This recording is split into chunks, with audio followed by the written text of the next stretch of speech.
It has already been well underway, especially in the East, but now it is happening more so in the West, and is evident by news reports and what I have covered on this channel quite a while ago.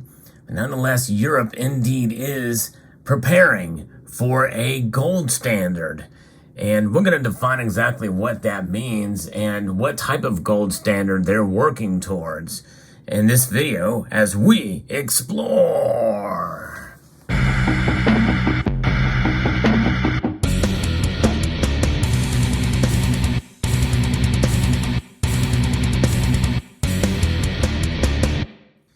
Folks, this is a pretty important story because it just gives us all the more reason to be confident that when we hold gold, we are doing the right thing. And of course, it's not just us, but it's also folks that have little or no access to much of the media that we're providing here, especially in China. But nonetheless, they know what's true and have known it for thousands of years. In reality, the whole world really knows it. This is why central banks hold gold.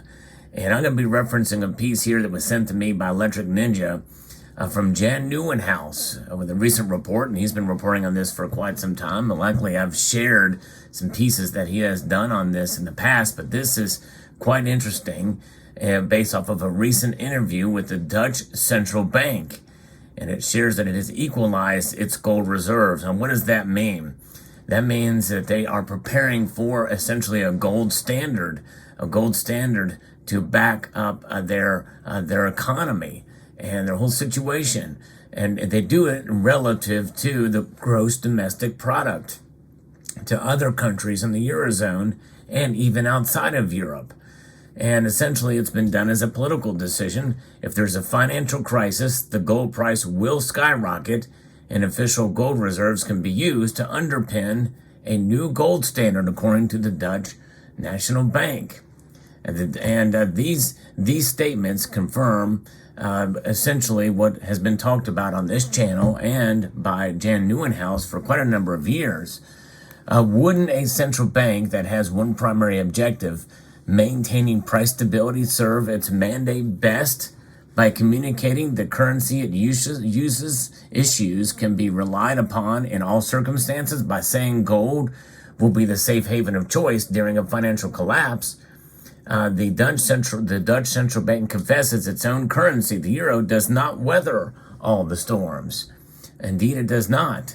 Indirectly, the DNB encourages people to own gold to be protected from financial shocks, making the transition towards a gold-based monetary system much more likely.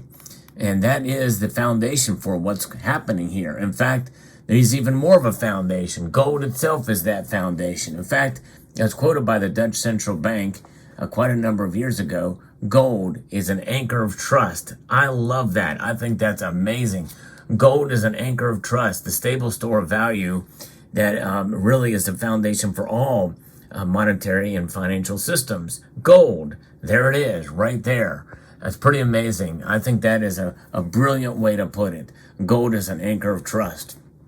And there is that medium-sized economies in Europe, such as the Netherlands, Belgium, Austria, and Portugal, sold large amounts of gold in the early 1990s up until the financial crisis of 2007, 2008 to come on par with France, Germany, and Italy.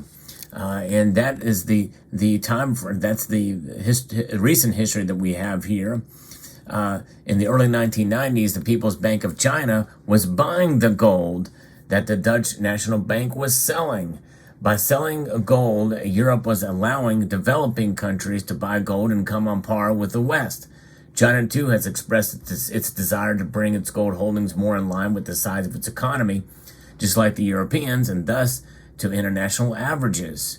And it is working to build up its gold reserves and to be more in line with the size of the Chinese gross domestic product. And its most recent confirmation with the Dutch Central Bank of leveling reserves implies that there are international agreements on the distribution of gold holdings. And this falls in line with what the Bank of International Settlements did, which is out of Europe, in April of 2019. putting gold on par or equal with cash. That's right. It upgraded it from a tier 3 to a tier 1 asset.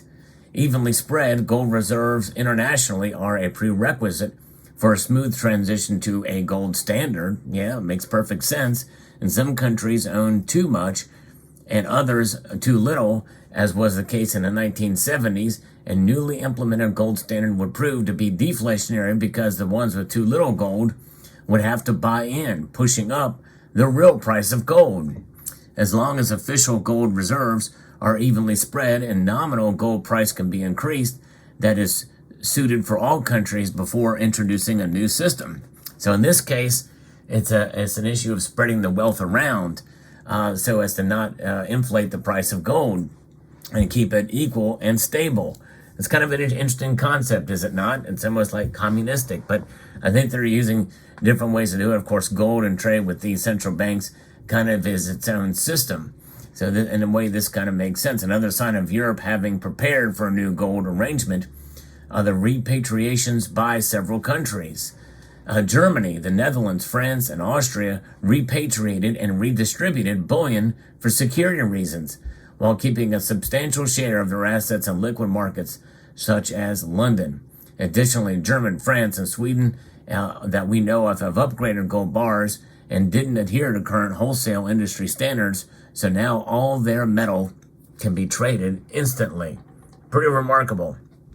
But not least, European central banks' communication about gold has become unequivocally clear and candid, stating gold is the bedrock of stability for the international monetary system. Gold is an excellent hedge against adversity.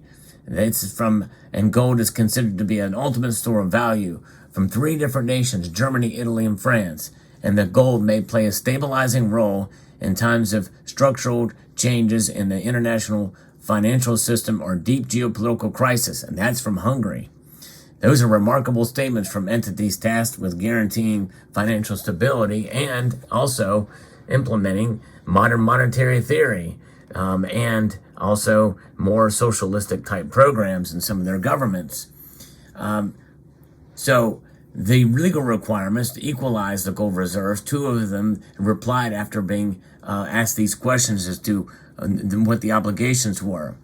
The obvious aligning of reserves over the past decades is something that is quite profound when you take a look at all the data. DNB provides an explanation by revealing that their gold policy is set in consultation with its shareholder, the Ministry of Finance of the Netherlands. The idea of balancing gold reserves was first conceived in the 70s and then executed from the early 90s until 2008.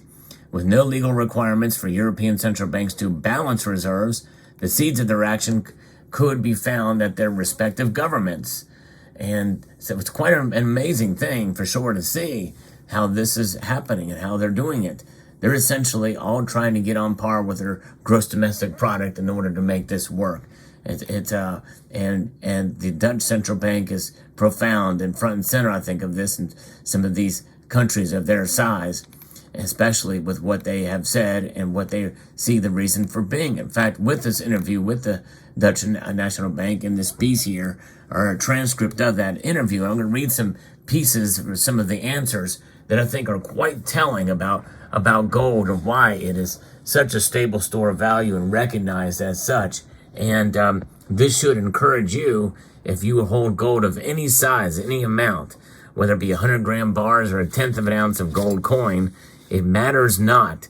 You hold gold, you are indeed empowering yourself, and you're in a sense preparing for your own personal gold standard, which I think is the idea that you hold a percentage of your net worth in gold, and you're backed up from all other asset classes and things like that that could potentially fail.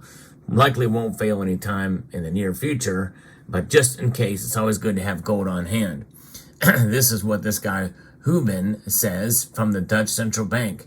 The beauty of gold is that it's stable in value. Notice they didn't say price there. It says value.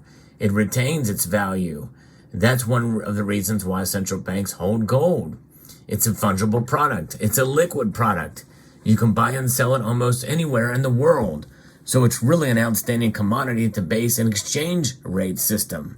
And that's essentially, that exchange rate system is for the most simplest way of defining a gold standard. It's quite profound. There's a number of things that make gold very attractive to central banks. Gold is like solidified confidence for the central bank. That's an interesting choice of words because he just talked about being liquid earlier.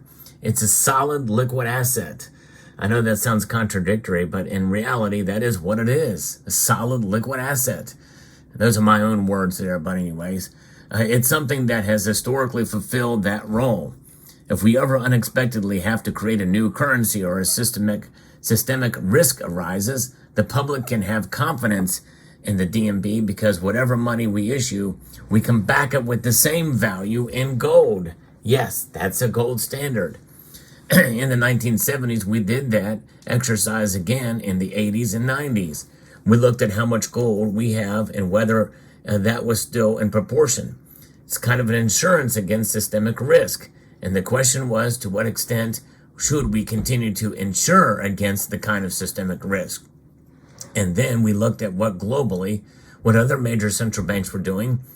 We concluded that we owned too much gold. Our stock of gold was then reduced to about the average of the larger gold holdings countries in Europe.